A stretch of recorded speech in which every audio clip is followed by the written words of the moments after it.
welcome to this episode of Creative Fuel for Underdogs.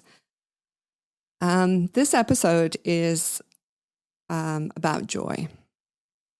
So, as I mentioned a few episodes back, my father died a year ago. It's just like a few days after a year ago. And after he passed, he lived in my head for quite some time. And then it just slowly, that voice got quieter and quieter. And then, he was not there anymore. But I did use him. So I have this theory.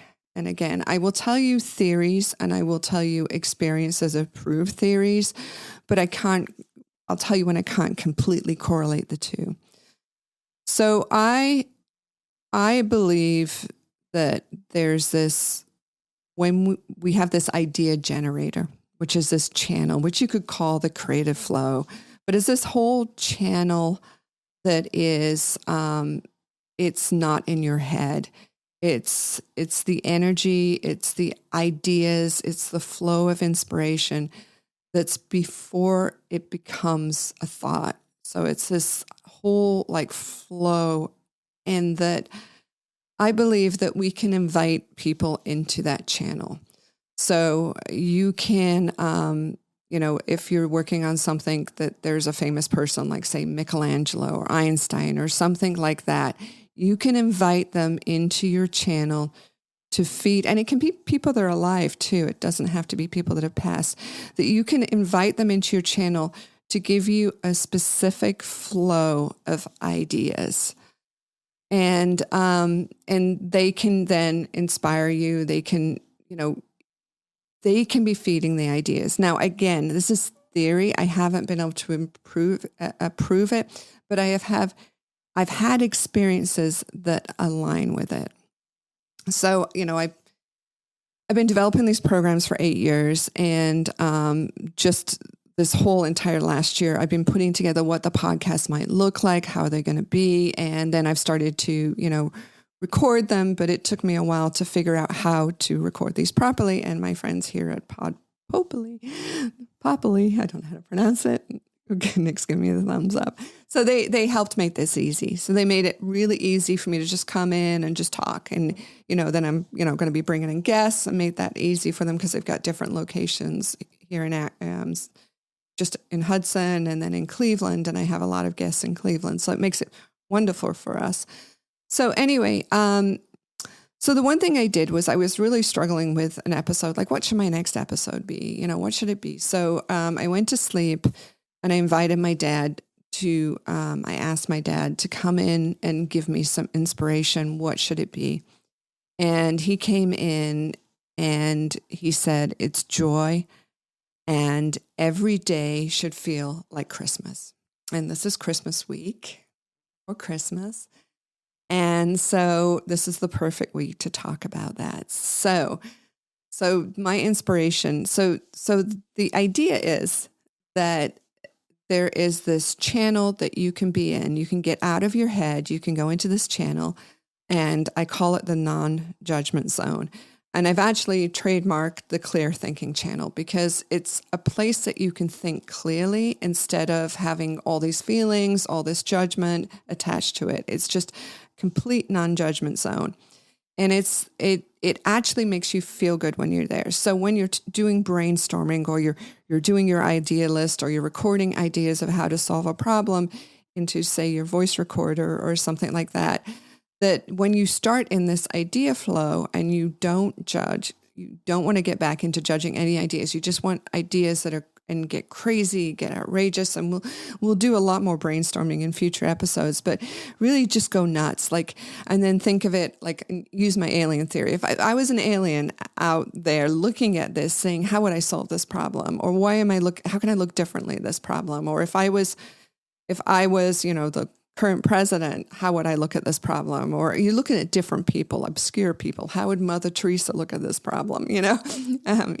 Martin Luther King, how would he look at this problem? What would come out of his mouth? So, and you can even invite them into your channel to give you the ideas and everything. But when you're in this channel, when you're out of your head, the non-judgment zone, there's no feelings whatsoever other than this natural buoyant state that is the true you, the natural you. It feels good. And it's just a feel good. And there's this like natural joy there. And it's like Christmas every day. So prior to Christmas, everybody has this natural joy. They have this abundance. You'll go through Dunkin' Donuts drive-through and the person ahead of you has bought your coffee or your whatever your order is. And you're like, oh, I'm going to pay that forward and buy the next person. And people are doing things and people are giving and people are in this buoyant state. Well, that's what this place feels like every day. And so one of the things that came through from my dad was, can we, through all of this, create this world where everybody lives every day like it's Christmas? Like, what if we had this environment where it wasn't just this feeling of doing good and helping and kindness and generosity and this flow of well-being and good wishes? And what if that was how we operated every day, and how this whole thing of joy, like every day is Christmas? And no matter what your belief system, there are like, Hanukkah, there are times where there are celebrations that are, maybe it's weddings, maybe it's, in your religious system, in your culture, where there are times where there's, and it could be birthdays, it could be, anything, where there's this feeling of well-being, no matter what things are going on in the world or going on in your life. It's time to put it aside and be present and be, with friends, with family, with all of that. And the whole idea is that the things that are in our head are really what are stopping us from living here every day. And that this actually could be a thing like Christmas every day, this feeling of kindness, this feeling of connection, this feeling of like the spirit of Christmas. Could this be a real thing? And could it be a world that we could live in and that we're all feeling good? Well, if you get that same feeling from being here in this channel of ideas, of inspiration, of opportunity, and that's the foundation of this program, is anything that's bothering you, you're like, hey, that thought triggered this specific feeling. I don't want to feel bad. I don't want to feel like this anymore. I want to get out of my head. I'm going to problem solve the fundamental, and you might even problem solve what the problem is, what the fundamental issue is. And so, my last episode, I talked about employees. It's because I'm so connected on an empathetic level that I carry the emotional pain of them and the emotional pain that I'm causing them as a boss, saying, hey, there's not alignment between what we're doing here. And that causes emotional pain. And so that's what I struggle with. So, and even though I try to be in a place where I let go, I'm empathetic, I'm supportive, there's discord there. And it's not this place of, hey, we're supporting each other. This is fine. It's wonderful. It just isn't working for me. So, but the whole goal is to take every problem, everything that's stopping you from living from this natural buoyant state of joy and happiness and love and giving and kindness, that whole spirit of Christmas, being in that place all the time. And it's really fascinating when you start to look at what we can do, because the big vision for everything that I'm trying to do is that that we develop groups based on problems we want to solve. So, and I want to solve all of the fundamental problems we're facing: global warming, poverty, neglected children, loneliness. So many seniors are isolated, and the pain of loneliness is it's almost like a torture we're inflicting on older people. And I remember when I was a kid, that same family, they could only have bread with jam or butter. They couldn't have both butter and jam for dinner. Isn't that crazy? Anyway, their father was a minister and he had 6 kids. And one of the things was they had to do acts of service, which was never required of us, but for me, it was really foreign. So, and one of them was that every Saturday, Helen would go and visit this old lady who was a shut-in. She was completely isolated from the world. And so other than the Meals on Wheels guy that came every day or the postman that came every day, but she would go Saturday and play games with this woman and do puzzles and things like that. So I went with her a couple times. And I could experience the loneliness of the woman and the joy that she had interacting with this child. And because we were kids, we were like 12, 13, and just brought so much joy. And I could experience the pain of the isolation, the pain of the loneliness. And I believe as human beings, we should not be alone. I would love to see, really robust senior communities that really everybody's involved, everybody's included. I would love to see all kinds of different scenarios of how we do things different to, loneliness is the number one problem that we solve. So that would be one of the major problems that I want to solve. Another problem that I want to solve, and we'll talk about in some future episodes, is ageism. And we do it ourselves. Like my husband, I love the way I'm aging. I love everything that's happening, even though it's not. I love embracing my new me every month. There's a new me. There's a new wrinkle. There's something weird going on. But my husband, he's burdened by it. He's like, oh, this isn't working the same way. Oh, nothing, and he's really burdened by aging. And how can we completely reverse ageism? And how can we make it something that we love and we embrace, and it's cherished, and older people are cherished instead of youth is cherished. And then how can we solve inequality, like true inequality that, where people are hungry or without housing and things like that? How can we solve isms like racism and, all the other isms that, come? How can we, because this whole program is about the core, who we really are, is absolutely the same. We have exactly the same fundamental, fun, natural, buoyant, true self foundation. How do we start to see we're all the same, no matter where we live, no matter what country we live in? And then how do you start to solve the issues that are all coming from that, where people see things differently, they want the wealth that other people have, or they want the resources. And, how do we start to solve wars? So how do we start to solve all these inequities that end up with the humanness taking advantage of the other humanness? And so how do we get out of that and get to this core state of who we really are, and that we're working from this place of who we really are, and then solving the problems and seeing our alignment instead of our differences. And then all the problems that we face, every single problem that we face, that we start to use this, and we start to use the brainstorming, and so my idea was that, because I'm in the website world, that we would develop forums for every single interest group, this age to this age that's being bullied, this age to this age that's being bullied, this age to this age, and then seniors being bullied.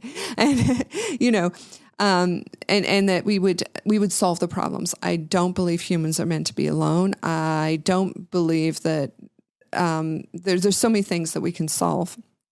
And so we would develop these forums, and that these forums would be where people are brainstorming against each other, and they're taking small elements of these problems, and everybody's brainstorming, and because it feels so good to shift from living in the problem and complaining about the problem and having the weight on the problem to solving the problem. Even if you're not solving the problem, you're shifting the energy to possibly solving the problem. As long as you're not in your head and you're saying, oh no, that can never happen. That can never, you start getting that whiny voice or whatever, that's not about it. It's like, what is tapping into that potential for all the answers, for all the solutions? A note from our sponsor, Advent Creative. and our featured client this week, who manufactures and installs these amazing show-stopping glass features in homes and commercial buildings. And they produce and install like glass brick and glass block and walkable glass flooring. And they just completed the most stunning glass block wall at one of the most hippest restaurants in New York City called Bad Roman. And when you go to their website and you see all the applications, so there's like a glass floor that in a home that then you can see into the wine cellar below. Or there'll be a glass balcony or a glass deck over a pool. They're just amazing. Or a walkable skylight. Everything can be walked on, and they're just this amazing structural glass. And it really is a way for architects and designers and interior designers to get super creative with the amazing things you can do with light and glass. So to learn more, they are absolutely the top dog in their field. So there's two companies that we work with that do this. It's gbaproducts.com or 𝗘𝗽𝗶𝘀𝗀.com. That's gbaproducts.com or 𝗘𝗽𝗶𝘀𝗀.com. And then, so from these forums, we develop these amazing ideas that then somehow, the government says, that makes sense, we can fund this. This makes sense, we can fund this. And we pull together these interest groups of people that are absolutely passionate about solving these problems. And then we can develop businesses around it. And we can develop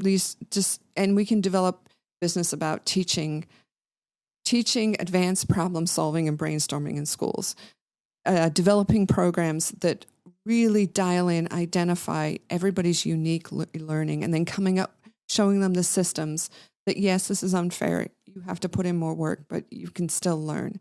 And it's not that, and again, someone proving my past life theory that you've seen it in the past, you're just remembering. So anyway, so the whole goal is to take this and grow it into this bigger vision. But at the end of the day, we're operating from this place where we're living in the Christmas spirit. And it is very ideal. It's a very idealistic world. But then, how you you take a breath and you recenter yourself and you get, you're calm. Well, my goal is that you go just a little bit deeper and a little bit further. So when something's upsetting you or agitating you, you're about to fly off the handle, or you're about to just go nuclear, or someone's attacking you, that you take that breath, but you go a bit deeper and you channel joy, channel the kindness, you channel the love of this true spirit that you have, your natural state, your true self, and you're bringing it into the world. And that we are using this, we're using the power of this, we're using the power of everything that Einstein could do, everything that these great minds could do. We're channeling all that into solving the problems of today. And then we're aligning the problems with the groups that are really going to actively solve the problem. And then we're developing the systems to measure the solutions. Accountability, is this working? Is this not working? How are we measuring it? And so all of that, all these systems, everything. So this is going to be the whole new world we live in, which is we do not accept problems. We are always in the business of making things better. So it's huge, huge, huge vision for what's going to happen from this program. Join me for future episodes, and thank you.